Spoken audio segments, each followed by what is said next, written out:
ഒരു വ്യക്തിയുടെ ജീവിതത്തിൽ വളരെ പ്രാധാന്യമുള്ള 3 കാര്യങ്ങളാണ് സന്താനം, ഭാര്യ, സജ്ജനങ്ങളുടെ സമ്പർക്കം. സാധാരണയായി കണ്ടുവരുന്നത് മനുഷ്യൻ പുറത്തെ സംഘർഷങ്ങളോട് സമരം ചെയ്ത് മുഴുവൻ ദിവസത്തെ അധ്വാനം കൊണ്ട് ക്ഷീണിച്ച് വൈകുന്നേരം വീട്ടിൽ വരുമ്പോൾ തൻ്റെ കുട്ടികളെ കാണുന്ന ഉടനെ എല്ലാ ക്ഷീണവും സങ്കടവും മാനസിക വേദനയും ശാന്തവും സമതുലിതവുമായി തീരുന്നു.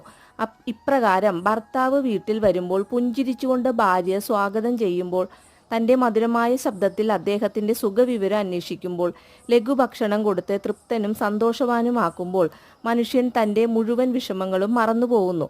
പിന്നെ ഏതെങ്കിലും മഹാൻ അസഹ്യമായ ദുഃഖം കാരണം സന്തപ്തനായ ഏതെങ്കിലും വ്യക്തിക്ക് ജ്ഞാനോപദേശം കൊടുത്താൽ അതിൻ്റെ ശക്തി കൊണ്ട് അയാളും ശാന്തനും നിയന്ത്രണാതീതനും ആയിത്തീരുന്നു.